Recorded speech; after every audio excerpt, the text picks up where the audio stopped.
Bonjour les amis et bienvenue sur le podcast de Facilogie qui parle de stratégie, marketing et immobilier. Je suis Frédéric Epler, fondateur de Facilogie.com et consultant en marketing immobilier. Chaque semaine, je diffuse un échange, une réflexion autour de sujets liés à l'immobilier pour vous aider à booster votre business immobilier. Si vous appréciez nos contenus, vous pouvez bien sûr nous soutenir en vous abonnant sur les plateformes et en partageant ce podcast autour de vous. Bon allez, c'est parti pour l'épisode. Quelles sont les innovations dans l'immobilier ? Depuis que la digitalisation elle s'est imposée dans le secteur de l'immobilier, avec l'objectif vraiment de la pousser vers l'innovation, elle a multiplié ses promesses, notamment en s'appuyant sur deux grandes révolutions qui sont l'intelligence artificielle et le big data. Alors pour quelles promesses ? Déjà, celle de gagner en efficacité et puis d'augmenter la productivité. Et puis surtout celle, t'imagines, de mieux comprendre les prospects et de répondre plus précisément à leurs besoins. Et enfin, celle d'exercer son travail avec toujours plus de rigueur au profit de clients plus satisfaits à toutes les étapes de l'offre, en tout cas au niveau de la vente. Mais il faut bien comprendre que toutes ces médailles ont un revers. Il y a toujours un revers à tout ça.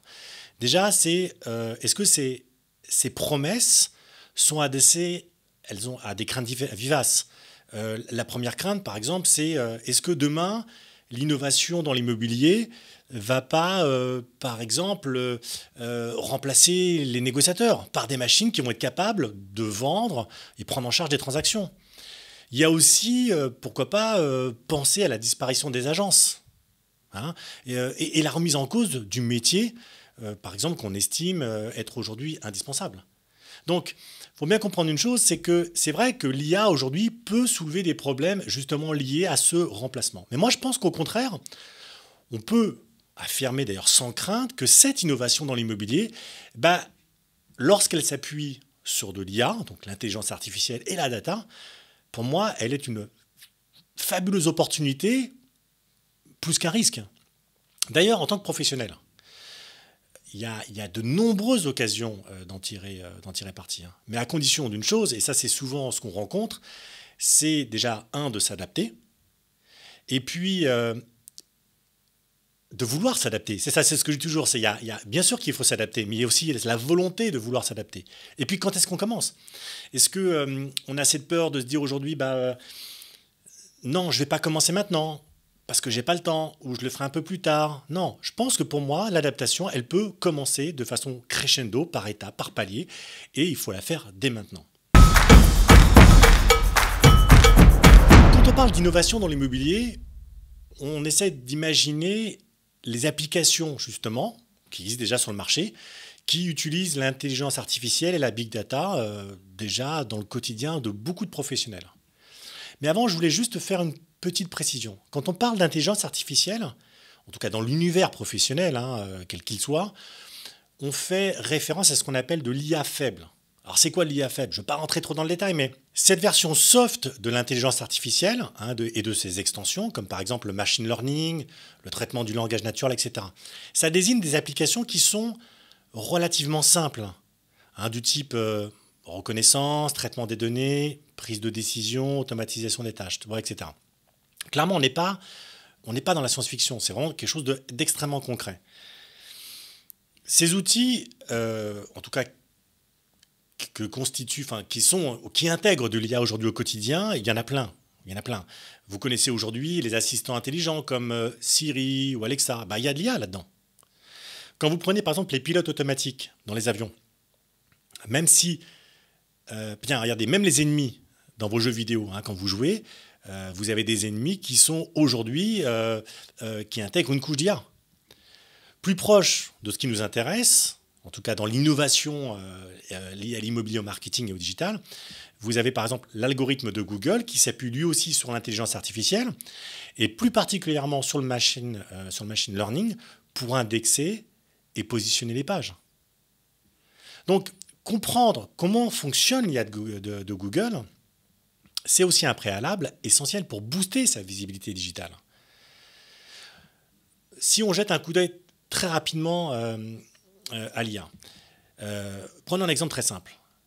il n'y a pas toujours d'intelligence artificielle dans les visites virtuelles. Hein, il y a plein d'applications aujourd'hui qui ne l'utilisent pas. Il y a des plans interactifs, il y a les solutions comme des solutions de home staging en ligne. La réalité virtuelle aujourd'hui, elle n'est pas forcément alimentée par de l'intelligence artificielle. Même si certains de ces outils aujourd'hui peuvent en comporter un petit peu, mais c'est infime. Alors, c'est vrai qu'on pourrait se poser la question de savoir quelle est la différence entre Siri et un logiciel de visite virtuelle. Eh bien, il n'y a qu'une seule réponse à donner, la data. Que la data. D'ailleurs, aujourd'hui, l'intelligence artificielle, elle s'appuie uniquement que sur des données. Si vous n'avez pas de données, il n'y a pas d'IA. Et quand je parle de données, je parle de beaucoup de données. Hein. C'est ce qu'on appelle le big data. C'est des millions et des millions de données. Prenez un exemple. Vous prenez un outil d'estimation immobilière, qui donc est basé sur de l'intelligence artificielle auquel s'adosserait un volume important de données diverses et variées.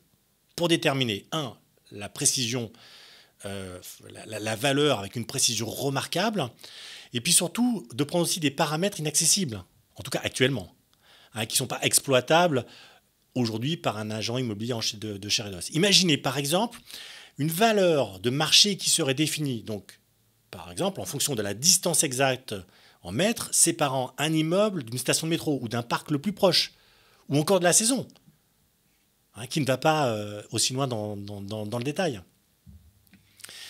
Il y a aujourd'hui quelques applications concrètes, actuelles, qui aujourd'hui pourraient utiliser l'IA ou le big data, qui sont d'ailleurs déjà employés par de grands réseaux. Ces outils, ils ont un point commun, ils ne font que prolonger le processus existant en les automatisant ou en améliorant leur précision. Quelques exemples. Vous prenez, aujourd'hui, il existe des outils qui font de la rédaction automatique d'annonces immobilières avec simplement quelques mots-clés. Vous avez aussi de la retouche de photos immobilières automatiques. Vous avez des solutions, par exemple comme Solène, qui mesurent le temps d'ensoleillement dans un logement dans une journée. Alors, je ne dis pas que toutes ces applications ont un grand intérêt, mais elles ont le mérite d'exister. Vous avez par exemple des solutions qui permettent de créer des modèles 3D de biens immobiliers en location, rien qu'avec un état des lieux d'entrée et de sortie, pour prévenir tout litige entre le bailleur et l'occupant. Vous avez aussi une solution dernièrement que j'ai vue qui permet de prédire des pannes d'ascenseur dans un immeuble et agir en prévention, justement. Donc, c'est des solutions qui sont à destination des syndics et des propriétaires. Voilà. Donc, oui, des applications, il y en a plein. Il y a aussi une application à laquelle je pense, c'est les fameux chabots. Alors, ils ont le mérite qu'on s'y attarde un petit peu, même si ce n'est pas quelque chose qui est extrêmement au point à mon goût. Mais bon, vous êtes tous tombés sur un chabot aujourd'hui sur le site de la SNCF ou que sais-je. Voilà, ces petits robots qui, lorsque vous arrivez, s'ouvrent et vous demandent si vous avez besoin d'aide. Voilà, ces opérateurs aujourd'hui, ce sont des bots. C'est un programme informatique qui est capable de comprendre les questions simples de premier niveau que vous posez et puis de vous guider sur des bonnes réponses ou à défaut de vous renvoyer vers un second niveau ou un troisième niveau sur un interlocuteur un peu plus capé dans la mesure où c'est quelque chose de plus, une question de plus spécifique. Là, pareil, l'IA, elle permet à l'outil d'apprendre de son expérience et par exemple en intégrant tout seul à sa base de données des questions inédites posées par l'internaute et ce qui va lui permettre de lui donner la possibilité la prochaine fois d'y répondre peut-être plus précisément. Voilà.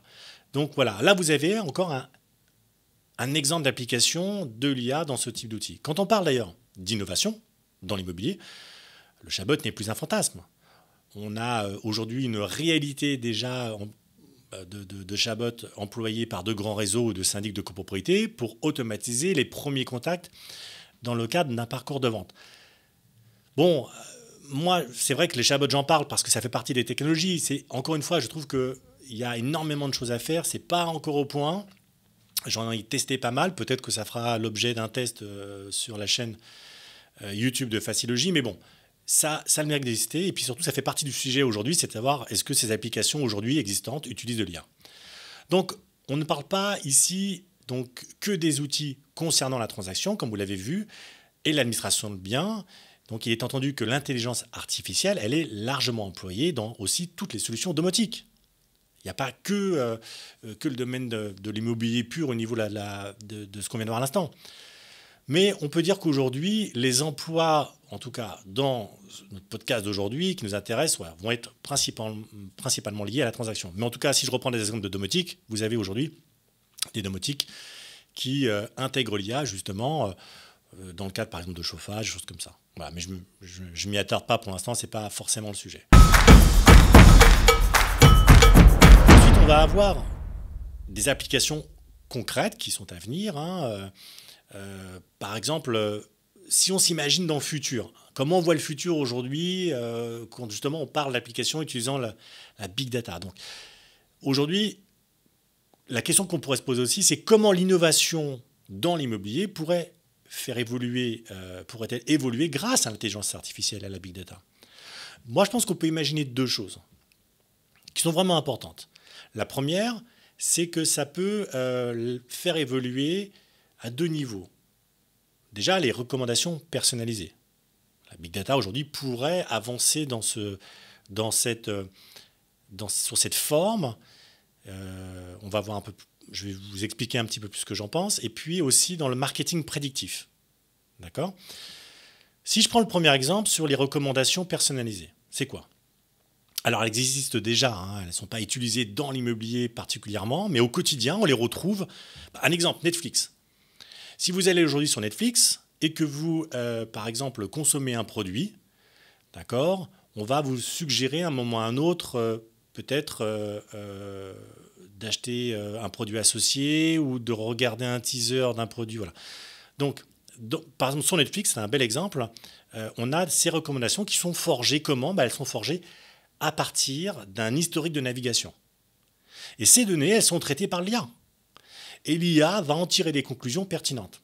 Si je prends un exemple encore plus précis, vous avez regardé dernièrement, je ne sais pas moi, le Titanic, Inception, et le service VOD, on va dire Netflix pour ne pas les nommer, lui, qu'est-ce qu'il va en conclure ? Il va en conclure que, vous aimez Leonardo DiCaprio, et que vous aimez aussi ce type de film.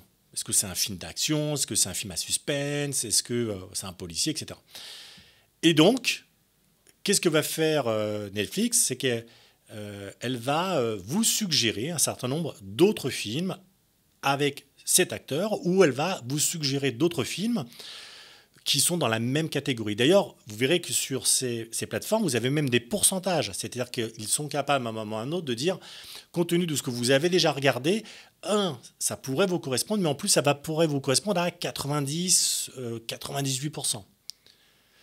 Si maintenant on parle d'innovation dans l'immobilier, ces recommandations, elles peuvent être utilisées dans le cadre d'une recherche d'un bien pour les acheteurs, mais aussi elles pourraient être utilisées pour suggérer à des vendeurs des améliorations ou des changements à apporter à leur propriété.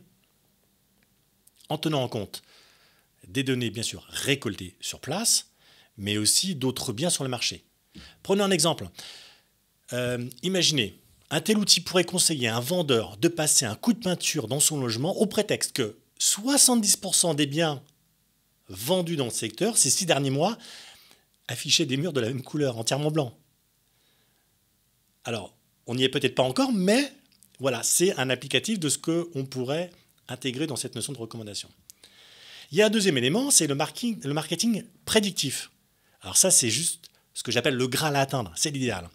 Alors, qui risque néanmoins de se confronter avec quelques barrières éthiques infranchissables, on parlera du RGPD, mais bon, comme son nom l'indique aujourd'hui, c'est un marketing qui s'attache à prévoir les comportements des consommateurs dans le but de proposer des solutions à leurs problématiques avant même qu'ils en aient conscience. C'est ça qui est fabuleux.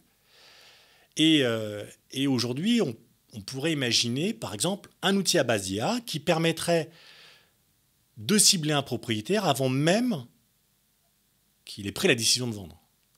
Simplement en analysant des données, par exemple son activité sur le web, croisée avec des données relatives à sa vie personnelle, un deuxième enfant vient de naître et l'appartement n'a que 2 chambres. Ça serait juste incroyable, vous imaginez. Dans l'immobilier, ça serait un levier juste puissant qui permettrait de prédire quels biens seront mis sur le marché ou pourraient être vendus demain. Mais alors, ces possibilités, on l'a vu tout à l'heure, elles vont rentrer en conflit avec quelque chose qui existe maintenant depuis quelques années chez nous, c'est le RGPD. Et puis surtout, avec les inquiétudes des utilisateurs au regard justement de ces données personnelles et du moins de ce qu'on pourra en faire sous cette forme. Voilà, c'est tout pour aujourd'hui. Merci de m'avoir accompagné pour ce podcast. N'hésitez pas, comme d'habitude, à liker, à partager et à vous abonner. Quant à moi, je vous donne rendez-vous pour un nouveau podcast très rapidement. Allez, c'était Frédéric avec le podcast de Facilogie. À bientôt les amis.